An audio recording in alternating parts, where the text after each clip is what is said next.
Hello, Jessica. Can you hear me? I think you're on mute still. There you go. I am on mute. Yep. That's Hey. good. Good to see you. How are you doing today? I'm good, thanks. And you? I'm doing great. I'm doing great. My informal icebreaker here is I know you're based in San Francisco, and I know Coinbase is very actively partnered with the NBA on some of your marketing efforts. So I'm just curious to get your take. I know Boston's up 2-1. Do you think Golden State has a shot here? So. I actually live in San Diego and Okay. am a Phoenix Suns fan. So mostly the playoffs are just a good set of teams playing. I'm actually rooting for the Celtics. Okay. Fair enough. I Fair enough. love an underdog, and I feel like Yeah. most people thought the Warriors were going to sweep them, and I love that they're giving them a run for their money. Fair enough. Fair enough. I'm a Cleveland guy, so I was thrilled when the Cavaliers were able to upset the Warriors back in 2016. But I just thought that'd be a fun little way to introduce ourselves. So yeah, so I'm happy to spend some time with you today and kind of dive into, how our theme is how brands are embracing the metaverse. But I thought it'd be good to start with a quick introduction. Obviously, we connected this week. You've got a wonderful, very diverse wealth of experience across a number of different companies and industries. So I thought maybe it'd be helpful just to kind of give us a brief overview of your kind of career path and kind of what led you to Coinbase. I believe you've been there about a year now. Yes, I had my Coiniversary yesterday. Ooh.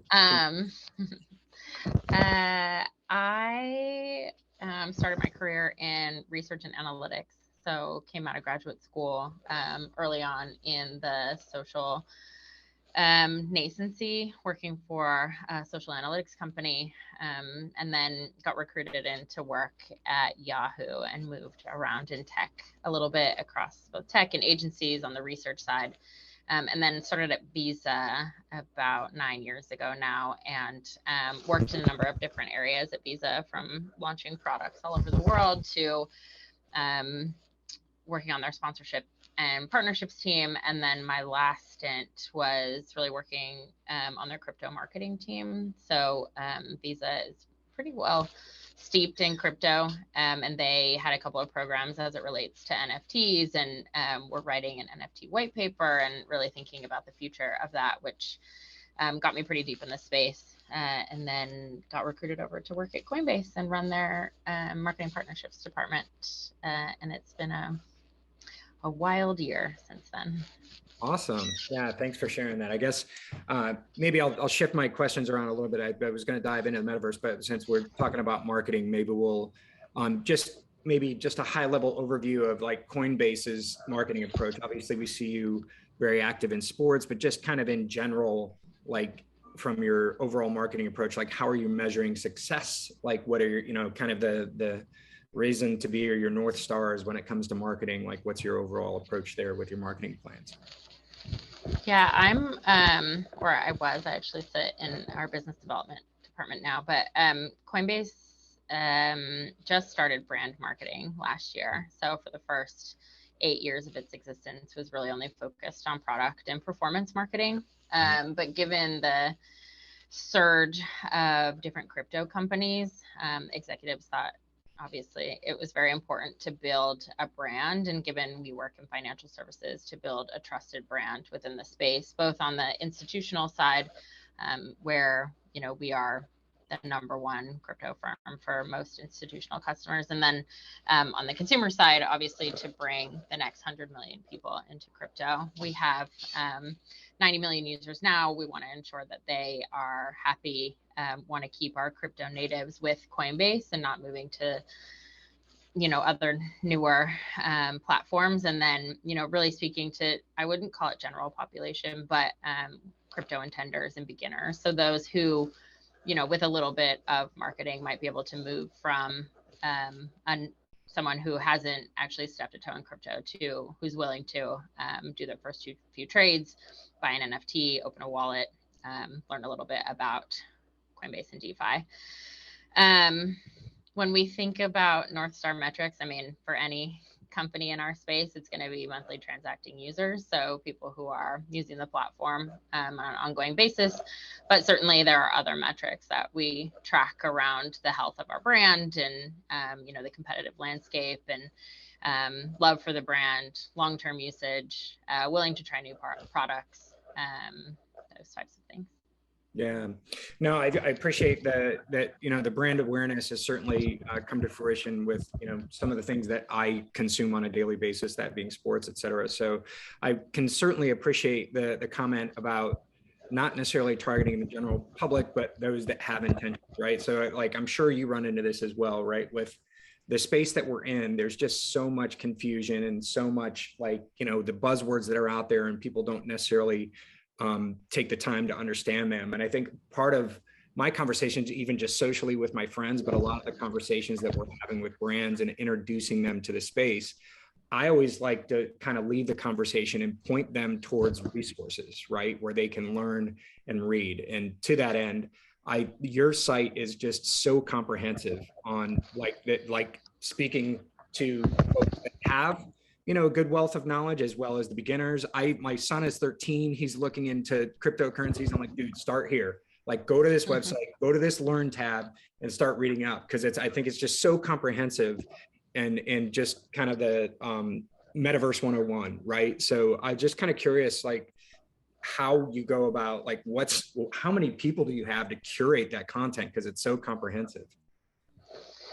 I think from the just like nascency of Coinbase, the number one goal of Brian and the team was to just educate people on the technology and the future of the crypto economy. And so our Learn and Earn program is, I think, core to our brand. We don't want people to ape in or feel FOMO.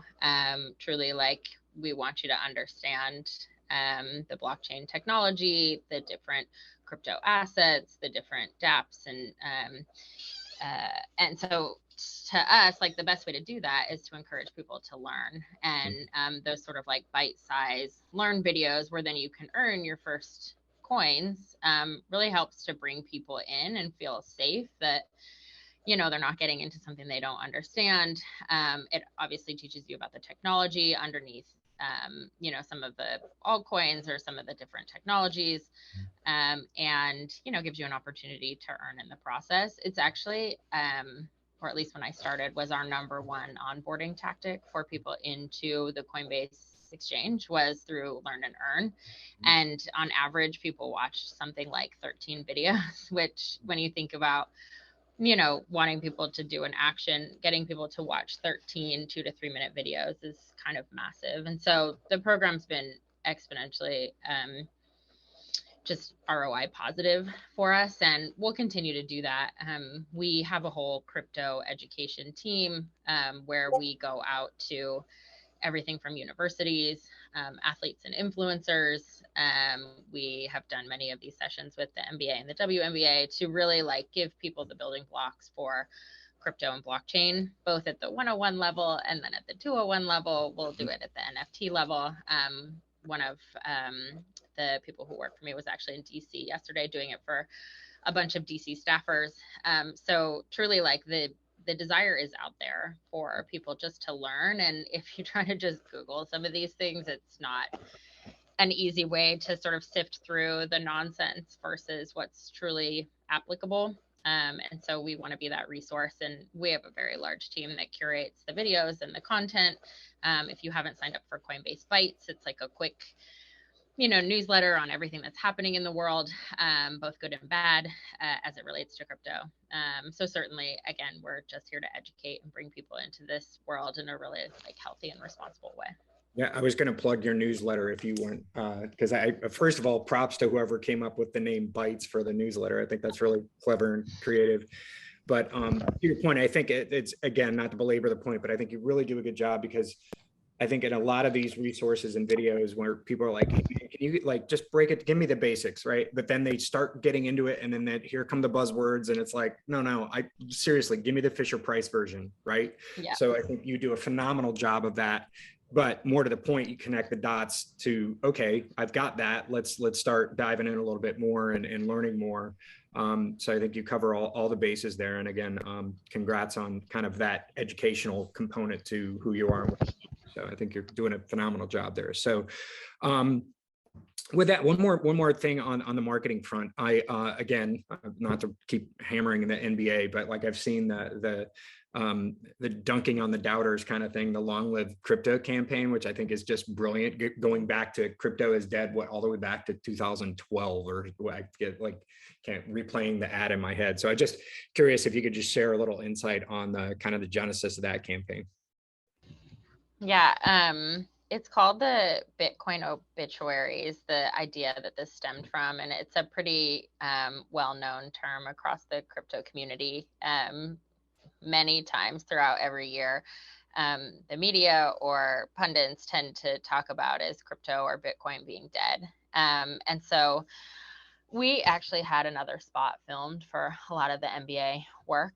But given what happened in the marketplace with, the crypto economy taking a fall, and a lot of stuff that was happening within the community around Luna and some of these other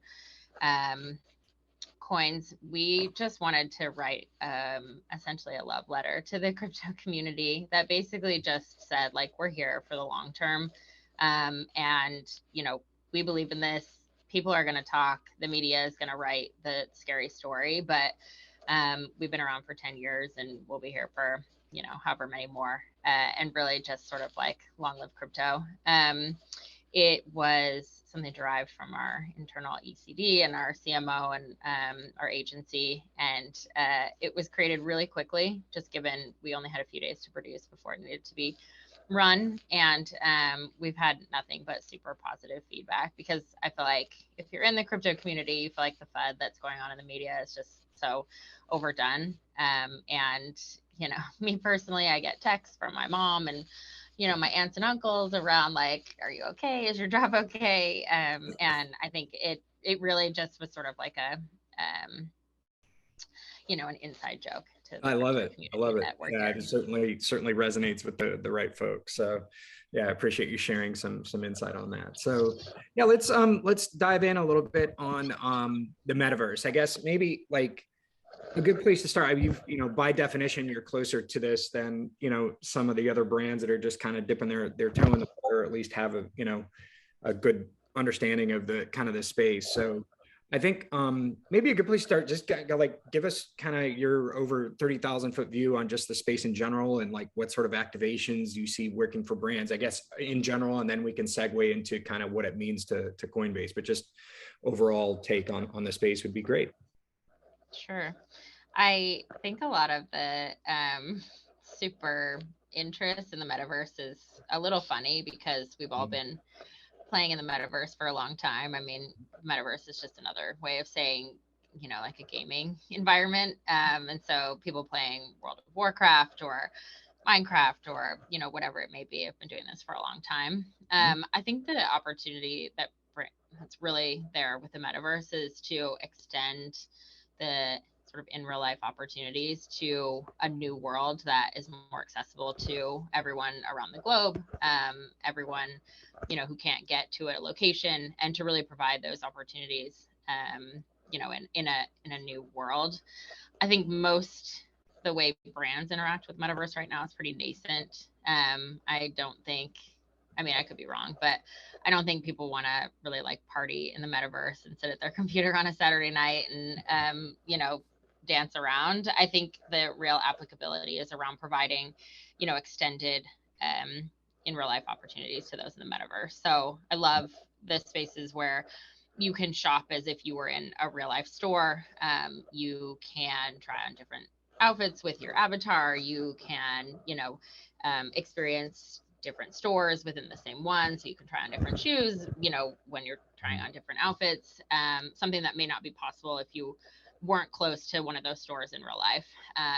The sort of like buying online and then shipping and then sending back type of thing. I think, a lot of people would rather just be able to truly look at what it looks like, on themselves online.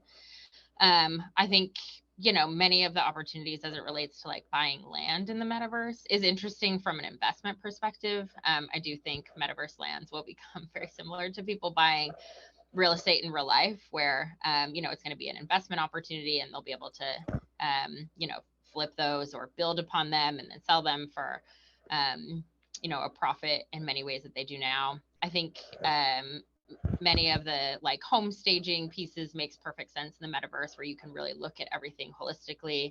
I think art galleries and NFT galleries are beautiful and stunning, and I do think that there is applicability there. But I think it's sort of like the world is our oyster. I think a lot of the technology is also super nascent. Like, you have to be sitting in front of your computer in most places, or with a VR headset. And as those become, more built into your phone or into hardware that's going to be less invasive than a VR headset, I think the opportunities will grow drastically. But I do think we're super early on, and I think a lot of folks have jumped into Sandbox and Decentraland thinking that, this is a new marketing opportunity, and I'm not sure it is for everyone. I think you've got to have the right developers in house. You've got to have the right staff in house, and it really has to be something that makes sense for your business long term, versus just sort of like doing a quick marketing stunt inside the metaverse. Yeah, I appreciate that. And again, with Marty's introduction, when we kicked off talking about some of what we're doing as far as how we're guiding some of the brands into the metaverse, and I always I threw myself under the bus because I use 3 different kind of buzzwords: test and learn, aim small, move small, crawl, walk, run, whichever one you feel like is your catchphrase for the day. But that's really kind of been our approach. And I think that you're spot on in the sense that certainly there are what would appear to be like verticals which make sense: the fashion, music, art galleries, and some of those types of things. But I like, surprisingly enough, some of the conversations that we have and some of the builds we're working on are within some industries that you wouldn't necessarily at first think would make sense. But to your point, it's doing it right, like having authenticity, utility, and not just throwing a logo up and saying, hey, look, we're in the metaverse, right? So kind of loop back to fashion a bit, and maybe get your take on what, kind of the current trend, or what a lot of some of the fashion brands that we're talking to about, which is like the twinnings aspect. Like, hey, look, here's your wearable within Decentraland, your hoodie or whatever. And oh, by the way, you get it in real life as well. What's your kind of take on that? I love that. I do think that is a new and interesting concept. Is that something that will be persistent for many years to come? I'm not sure, but I do think that certainly is something that people look for, and to be able to get one in real life and then have a wearable for their avatar, I do think is something super interesting. I think the next question is like, where's that avatar going and what is it doing? So if you're deep in the gaming world and that is now something that you can wear everywhere within your gaming infrastructure, amazing. But we don't have that kind of interoperability right now, like where games can talk to each other and, your avatar in one space can wear that wearable in another. I think when more interoperability comes around, that stuff will become even better, because then you can bring it everywhere with you, and it becomes similar to fashion, like a part of who you are, versus, something that you just wear within this one space because you did this one thing. But I think that one is super interesting. And I think the more you think down the line that could continue, where you're buying something in the metaverse and you're getting it in real life, or you're shopping at a store, a Gucci store, and you buy your Gucci bag. And I think they've started to do this already, where you can scan a QR code and get that same Gucci bag, assigned to your avatar in whatever, metaverse that you are currently operating in. I do love that utility, and I feel like there's probably many more applications of that across fashion and sports. Yeah, same sort of thing with the wearable or NFT, like then segueing into like building the community, right? So I think that's, again, the check boxes when we look at what's going to make a successful execution in the metaverse, authenticity, not just doing it for the sake of doing it, so it doesn't just get absolutely crushed by, critics. And then kind of that, okay, why are we doing this? How can we help? What assets or executions do we have that can actually help us build community? So I think like from a standpoint, like right, wrong, or indifferent, we kind of like look at the scale of Roblox, which is undeniable, right? It's huge, right? But it definitely skews younger. But, you know, as far as a wearable in Roblox, I guess the interoperability there isn't as big of an issue because they have the scale, right? So as we look at Web3, Decentraland, Sandbox, I think, you know, you're spot on as far as, okay, the scale isn't there yet, but then as we continue to grow and develop these virtual worlds, as the interoperability comes into play, like it just opens up the door for more and more of those, you know, kind of opportunities. So I think interoperability still plays a role with Roblox. I mean, I guess we don't have the long-term data yet, given it's still fairly new in the grand scheme of things, but my guess is people age out of Roblox. And so for everything that you've collected in that ecosystem, if there's no way to take it with you when you graduate to whatever's next, again, it's sort of like the end. What I do think Roblox does is build brand affinities for those younger generations who are deep in it, who are wearing their, you know, Nikes and interacting with Nike and Roblox, interacting with the other brands that play a huge role there. And then as they go into the real world and start shopping and, you know, like, you know, spending money at places that they care about, I think Roblox has done an amazing job of providing that opportunity for brands to engage with really young customers in a way that's not offensive to parents. yeah, I again, I reference my son as a case study. He's 13, but he's on Roblox all the time.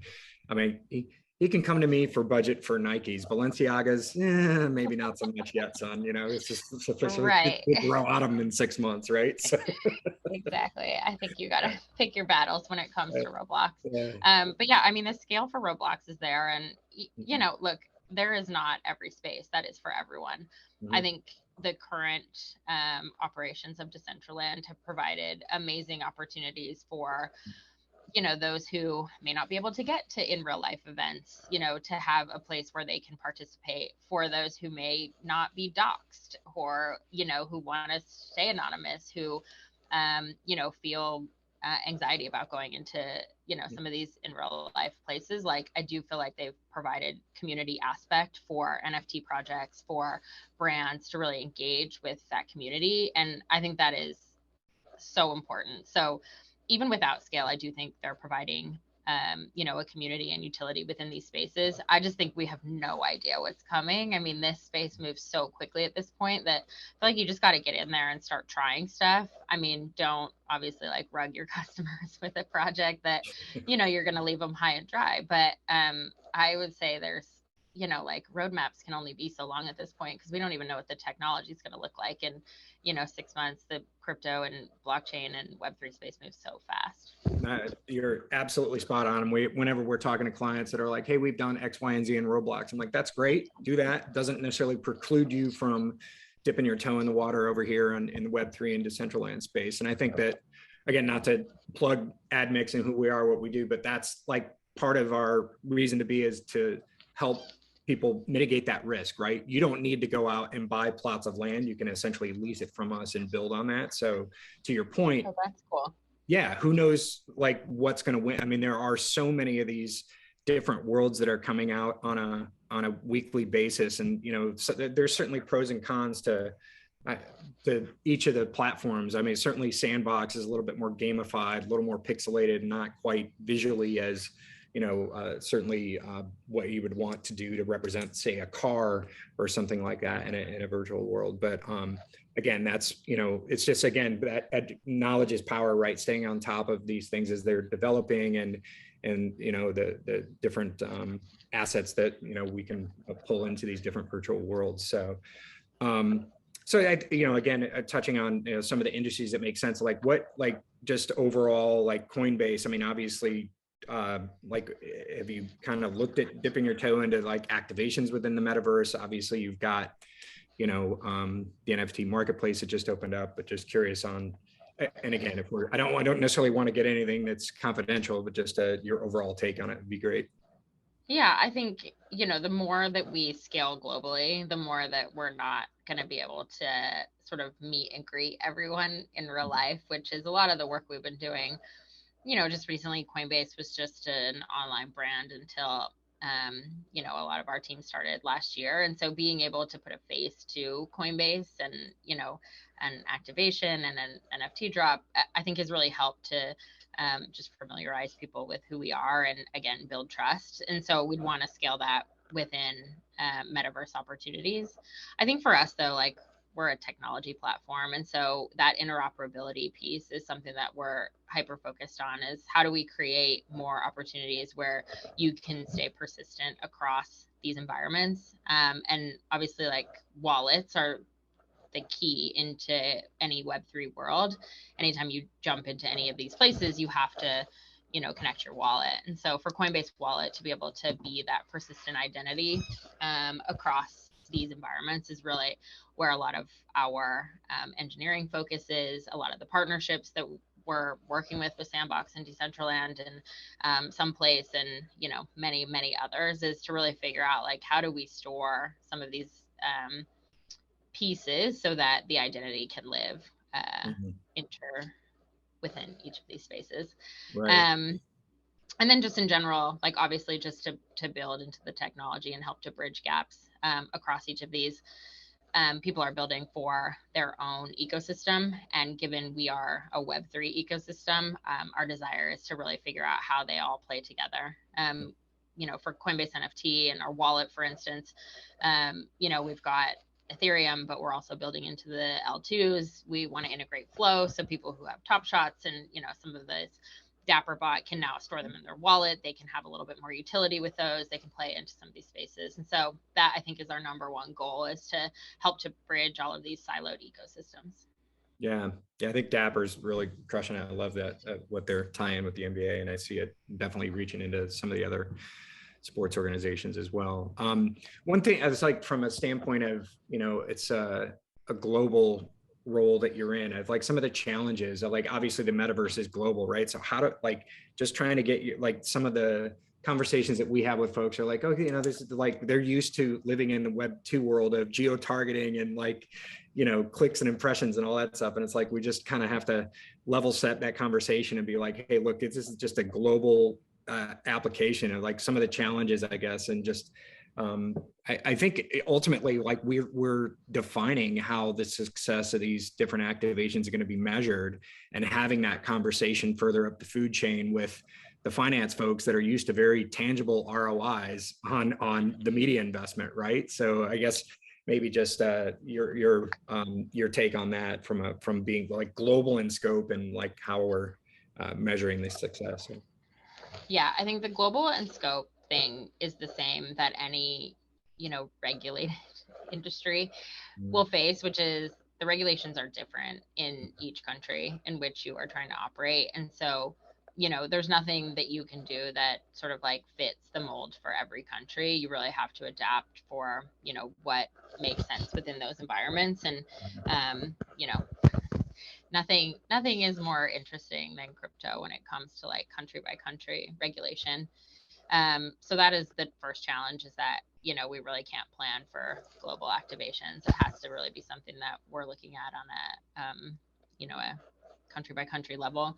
And then also, in many cases, we don't know much about these customers in the same way that you would if you were, like, building first party data pools. I mean, if you're talking about a, you know, a non-custodial wallet, this person's not even KYCing in, so we know nothing about them other than, you know, when they do the wallet connect. So, like, how many connections that they make. So there's a lot that, you know, we can't do because we don't have any data on the customers. And you're right. I think reteaching anyone who's come into our finance team from a Web2 environment, particularly one where you had these massive understandings of data pools and you could track them across everything that they were doing on the internet, you know, we have a lot to teach them, and we have a lot to figure out. I mean, we honestly don't really have, I mean, we have tons of measurements in place, but, you know, sort of these, like, overarching brand North Star metrics, we're still figuring out, like, what does it mean to be rooting for crypto? And what does it mean to be, like, brand positive on Coinbase? You know, we talk a lot in the crypto industry about, like, rising tide lift all boats. So if someone knows about crypto.com, like, does that, you know, how does that help us? And what can we do to, you know, make sure that we're utilizing those relationships for the good of the crypto economy? So there's a lot for us to still figure out. Again, like we're still so early. I think people forget, even though it, saturates the media and mind share sometimes, that we still have there are so many people who honestly don't even know what Bitcoin is. They think Coinbase and Bitcoin are the same. They don't know that you don't have to buy a whole Bitcoin every time so there's so much education. And I think that goes for our internal folks too, is that we're like sort of learning as we go. Yeah. It's just like, for those people, just don't even hand them a business card. Just give them a link to your website and they'll learn. Like, go here, come talk to me. Yeah, but I think it's like, it's funny that you mentioned, because I even like in some of the conversations about like some of the things in Decentraland are clickable. And I don't even use that word, because as soon as somebody hears the word click, they switch back to like Web 2 and be like, okay, let's talk about impressions and click through rate and all that stuff. I'm like, no. It's like, so it's like, as far as like the more traditional, like setting the mindset, like you said, towards this new environment and new ways to measure the success of how we activate there, I think is going to be interesting, because it's up to us to define it, right? So we've got a few minutes left here. I'm just curious, again, we talked about some of the activations that could work. I just maybe want to get your insight on just like NFTs with your NFT marketplace opening up. So I think, to your point earlier, there have been some brands that have activated and like, hey, look, here's an NFT, and like there's no utility to it. It's just like they threw it out there. Like, so how do we what sort of advice would you give to some of the brands that are looking at incorporating the NFTs into like maybe their first foray into the metaverse? Yeah, I think the idea of like creation of an NFT, came from artists and creators, and these were like deeply personal projects that they either brought from their artwork or their photography in the real life, in the real world, and brought it into digital art, or they're making these crazy generative art projects, which requires both an engineering and a creative degree. So for me, like, there's still a whole community of people who are buying for the art, and I think that's important to remember, because these creators, from what we've heard, are feeling so much pressure to like provide utility, but artists who are selling their paintings aren't providing you access to a party, or Right. so I do think there's a strong community tie to just really buying for the art and like feeling connected to the artist. I think when it comes to brands, like, you got to do what makes sense for your brand. I think we've seen enough projects flop where people aren't interested in just rote buying NFTs from brands. I think it has to be the same thing about how you would build a community within a brand as you would before. What are the access points or the loyalty programs, or what are you offering for someone who purchases an NFT, or gets airdropped an NFT? Like, what does that mean for your community? And I think that's different per brand. I mean, obviously, sports brands have an easy in where you can tie it to in real life experiences with games or players, with other fans, with merch. I think we've seen the streetwear world do it really well, where they're giving token gated opportunities to buy, merch that isn't available to the general population. I think that's very much within the hype community and something that, will thrive in that world. For alcohol brands, like, I don't know what that looks like. And I think, people just have to decide. And, if people don't want to get into NFTs, I think that's also fine. I do think there's just a whole world where this becomes the same thing as a loyalty program. We're talking to restaurants who want to use an NFT as a separate reservation system for those who are most loyal. And then, if you want to buy the NFT on the secondary market, you're based, because you're in town for the night, like, you're getting a 1-day pass for a reservation system. I mean, the applications are truly endless. I think it just is like by vertical. You really have to think about what makes the most sense for me and my community and my brand and the future of the business. I mean, ideally, NFTs provide new revenue streams for creators and brands alike. But certainly we have to bring more people into NFTs. It's the same, however many hundreds of thousands of people buying now. And so for that to be real, I think we've got to make it, more synonymous with the things that they're experiencing as it relates to loyalty now. Right. Yeah, I think it's like ultimately trying to avoid the okay, now what scenario, right? So I've got Totally. the NFT in my wallet.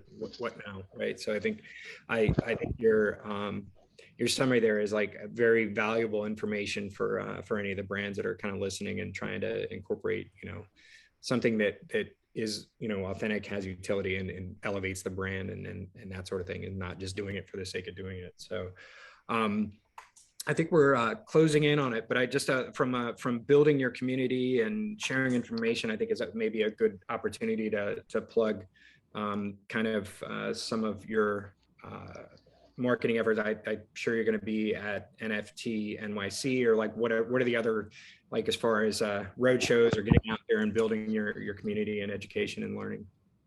Yeah, we will be at NFT NYC. So if anyone's going to be there, you can hit me up.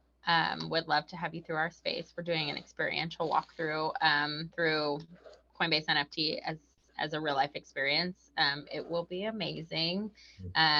We'll have a really like social aspect. We're doing some 3D printing and laser printing of people's NFTs. We'll have some creators in the space. We're doing a Web3 event. NFT NYC is a big moment for us. We are sort of everywhere right now. We're doing a lot of festivals with Live Nation. The festival community is very ripe for the NFT world. And so we're doing a couple of festivals this summer, Lollapalooza, GovBall this weekend, and EDC.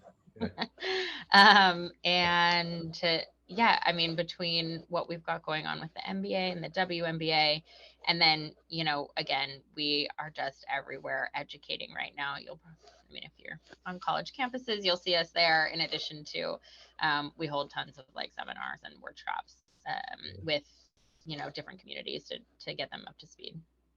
Excellent. Selfishly, I will be in New York along with my CEO, Sam Huber. So I'll definitely be in touch to check out that activation. It sounds really, really amazing, especially like the 3D printing part. I think I have to check that out. So Marty has joined us. Marty, how are you? Marty won't be there. Marty will be over in Cannes. So at the Brand Innovators event over in Cannes. So, tough job, but someone has to do it. Hey, I'll take New York City. We're actually, I was kind of dividing and conquering to make sure that we're having a big presence at NFT NYC as well. So I'm glad that you guys will be there. It's I think it really is a dynamic event. It's great to see and hear all the things you're doing, Jessica, as a brand, to really educate and bring consumers into the mix. I know it's been a little bit bumpy ride lately, but you know, really love what Coinbase is doing. just a little bit. But, you know, listen, I think, you know, if you take the long-term strategy, what Coinbase has built and doing, and that, you know, is really just providing so much, you know, so much value out to the community in general. So really exciting to see that. And you're really, you know, embracing both, you know, real life world events as well as metaverse and, you know, crypto. So it's great to see you getting out there and doing some branding.